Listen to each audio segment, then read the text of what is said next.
Crisis, ভোটের আবহে কোন কোন ভোটার থাকবেন থাকবেন না সেই নিয়ে ক্রাইসিস রয়েছে।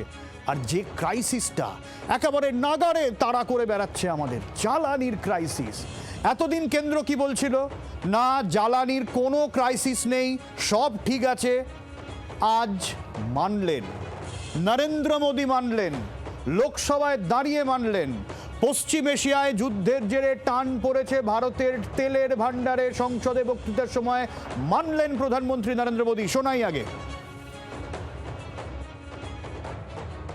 पेट्रोल, डीजल और गैस की सप्लाई बहुत ज्यादा प्रभावित न हो, इस पर हमारा फोकस रहा है। सरकार ने एलपीजी के डोमेस्टिक उपयोग को प्राथमिकता दी है। साथ ही एलपीजी के देश में ही उत्पादन को भी बढ़ाया जा रहा है। पेट्रोल, डीजल की सप्लाई पूरे देश में सुचारू रूप से होती रहे, इस पर भी लगातार काम किया गया है। এই কিছুক্ষণ আগে সাংবাদিক বৈঠকে বসেছিলেন পেট্রোলিয়াম মন্ত্রকের যুগ্ম সচিব সুজাতা শর্মা। তিনিও বলছেন ক্রাইসিস আছে, ম্যানেজ করার চেষ্টা চলছে। শুনুন। सप्लाई अभी भी चिंता का विषय बनी हुई है, किंतु एलपीजी डिस्ट्रीब्यूटरशिप्स पर कोई ड्राई आउट नहीं है। एलपीजी की पैनिक बुकिंग में कमी आई है और डिलीवरी सामान्य है। রাজীব, এই কথা ঠিক, ক্রাইসিস একটা রয়েছে, মানুষ সমস্যায় পড়ছেন, আবার এই কথাও ঠিক বুকিং করে অনেকে গ্যাসও পাচ্ছেন। এক্স্যাক্টলি সমস্যাটা কতটা, এটার তো একটা স্বচ্ছ ধারণা থাকা দরকার। সেখানে কোথাও একটা বিভ্রান্তি তৈরি হচ্ছে না?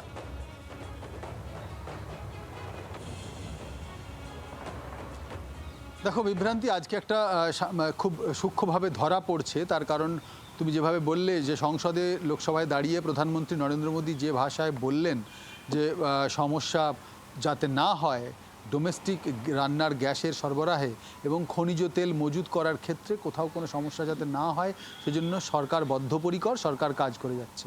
আর এই ইন্টার মিনিস্ট্রিয়াল যে সাংবাদিক সম্মেলন, সেখানে পেট্রোলিয়াম মন্ত্রকের তরফে যুগ্ম সচিব সুজাতা শর্মা যে কথা বলছেন যে এখনও পর্যন্ত একটা ঘাটতি রয়ে গিয়েছে এই খনিজ তেল এবং রান্নার গ্যাস সরবরাহে, এবং সেক্ষেত্রে বলা হচ্ছে যে এটাকে কাটিয়ে ওঠার চেষ্টা হচ্ছে। কিন্তু প্রত্যেক দিন যে হিসাব দেওয়া হয় কত গ্যাস বুকিং হয়েছে, কত সরবরাহ হয়েছে, সেটি আজকে দেওয়া হয়নি। প্যানিক বুকিং কমেছে একদমই। রাজু, একটু সঙ্গে থাকো। প্যানিক বুকিং কমেছে, কিন্তু কোথাও গিয়ে ক্রাইসিস আছে। আমরা একটু রাজনৈতিক প্রতিক্রিয়াও নিই এই নিয়ে। জয়প্রকাশ মজুমদার রয়েছেন আমাদের সঙ্গে। জয়প্রকাশ বাবু। না, দেখুন, সব থেকে বড় কথা, যেদিন যুদ্ধ শুরু হলো তার পরের দিন কেন্দ্রীয় সরকারের পেট্রোলিয়াম দপ্তর থেকে যে বিবৃতি দেওয়া হয়েছিল, আপনারাও সেইটা প্রচার করেছেন যে ভারতবর্ষে যথেষ্ট মজুদ গ্যাস এবং পেট্রোলিয়াম প্রোডাক্ট আছে, কোনো চিন্তার কারণ নেই, এটাই বলা হয়েছিল। আর তারপরের দিন যুদ্ধ শুরু হওয়ার সেকেন্ড ডে, প্রথম দিনে তো বললো সবকিছু ঠিক আছে, সেকেন্ড ডেতে গ্যাসের ওপর দাম বাড়িয়ে দেওয়া হলো, 60 টাকা, কোথাও 110 টাকা, নানা রকম ভাবে দাম বাড়ানো হলো। তার অর্থটা কি হলো?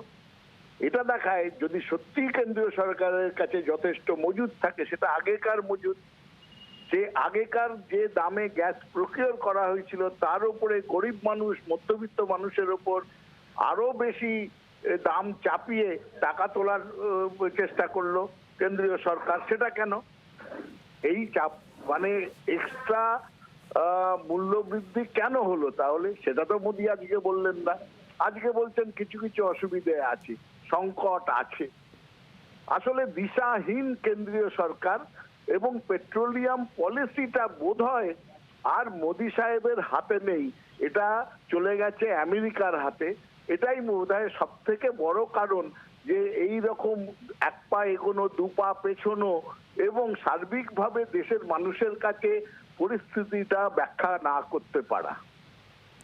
অনেক ধন্যবাদ জয়প্রকাশ বাবু। আমি আরেকবার খুব সংক্ষেপে রাজীবের কাছে যাব।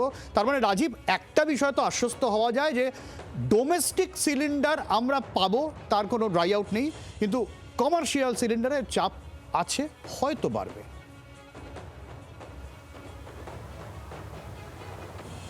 দেখো, এক্ষেত্রে কেন্দ্র সরকার, যদি তুমি দেখো রাজ্য সরকারগুলির উপরে বারংবার তারা বলছে, রাজ্যকে অনুরোধ করা হয়েছে কালোবাজারি বন্ধ করতে হবে এবং এটা রাজ্য সরকারকে দেখতে হবে। এবং শুধু তাই নয়, যে এই হোটেল রেস্টুরেন্ট সহ সবাইকে যাতে গ্যাস সিলিন্ডার দেওয়া যায়, যতটা সম্ভব দেওয়া যায় সেই চেষ্টা করতে হবে। একদিকে সরকার বলছে যে এই যে সংকট, যুদ্ধের জন্য যে সংকট, সেটিকে খুব সুন্দর সুচারুভাবে প্রধানমন্ত্রী নরেন্দ্র মোদী ম্যানেজ করেছেন। যতটা সংকট হওয়ার কথা ছিল ততটা হয়নি। উল্টো দিকে বিরোধীরা বলছে সংকট তো রয়েছে, কিন্তু আজকে সংসদে দাঁড়িয়ে প্রধানমন্ত্রী নরেন্দ্র মোদী শুরুতেই বিরোধীদের মুখ বন্ধ করে দিয়েছেন যে বিশ্বের কাছে একটা ঐক্যের বার্তা পৌঁছে দিতে হবে, দেশ যে ঐক্যবদ্ধ রয়েছে সেই বার্তা পৌঁছে দিতে হবে। স্বভাবতই বিরোধীরা ওই প্রধানমন্ত্রীর বক্তব্য নিয়ে কিছু বলছেন না। প্রধানমন্ত্রী নরেন্দ্র মোদী এও বলেছেন যে আমরা শুধুমাত্র এই পশ্চিম এশিয়ার ওই যে যুদ্ধ প্রভাবিত দেশ সেগুলির উপর নির্ভরশীল নই, আমরা আরও অনেকগুলি দেশ থেকে সেখান থেকে একদমই সেদিকে ম্যানেজ করার চেষ্টা চলছে, কিন্তু কতটা ম্যানেজ করা যাবে তা নিয়ে প্রশ্ন রয়েছে। অনেক ধন্যবাদ রাজীব। তোমাকে আমি সুকান্ত বাবুর কাছে যাব। সুকান্ত বাবু, আজকে নরেন্দ্র মোদী তার বক্তব্যে আর একটা ইন্টারেস্টিং বক্তব্য বলেছেন, যা নিয়ে ভাবনা চিন্তা রয়েছে। কোভিড পরিস্থিতির সাথে তিনি তুলনা করছেন এবং তিনি বলছেন যে আমরা যেরকমভাবে কোভিড ক্রাইসিস মোকাবিলা করেছি, এই ক্রাইসিস মোকাবিলা করব। আচমকা এই তুলনাটার প্রয়োজন কি পড়লো বলে আপনার মনে হয়? আসলে সরকারের কাছে একটা যে ব্লুপ্রিন্ট তৈরি করার কথা ছিল, কারণ এরকম একটা যুদ্ধতর পরিস্থিতি এবং সেই সময় দাঁড়িয়ে কিন্তু সরকার তার কত স্টক রয়েছে সেটা কিন্তু কখনো প্রকাশ করছে না।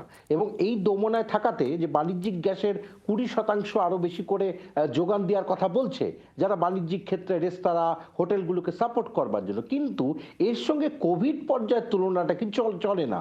কোভিড পর্যায়ে একটা অন্যরকম ক্রাইসিসের মধ্যে দিয়ে আমরা যাচ্ছিলাম। আর এখন বর্তমান সময় কেন্দ্রীয় সরকার যখন আর পেরে উঠতে পারছে না, কারণ 23শে মার্চের পর বাণিজ্যিক গ্যাসের যোগান বাড়ানোর কথা বলছে, যেগুলো তাদের স্টকে ছিল, কিন্তু এখনো পর্যন্ত কিন্তু তারা এই যে যারা ধরো নিত্য নৈমিত্তিক দিনে বুক করছেন, তারা কিন্তু অনেক সময় গ্যাস পাচ্ছে না, এর উদাহরণ রয়েছে।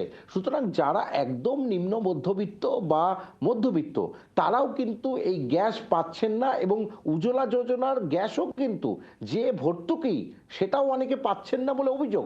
সুতরাং আমার মনে হয় যে এটা আরো আগে থেকে ভাবা উচিত ছিল যে এই জ্বালানি সংকট থেকে কিভাবে মুক্ত হওয়া যায়, বা কারণ শুধুমাত্র আমরা কিন্তু এই মধ্যপ্রাচ্যের দেশগুলির উপর নির্ভর না করে, উনি এখন যেটা বলছেন অন্য দেশগুলোর কাছে আমরা চাইতে পারতাম, কিন্তু কোনোভাবেই তারা কিন্তু স্টকটা ক্লিয়ার করছে না যে কত স্টক রয়েছে, কতদিন পর্যন্ত চলতে পারে এই, এবং এটাও বৈদ্যুতিক।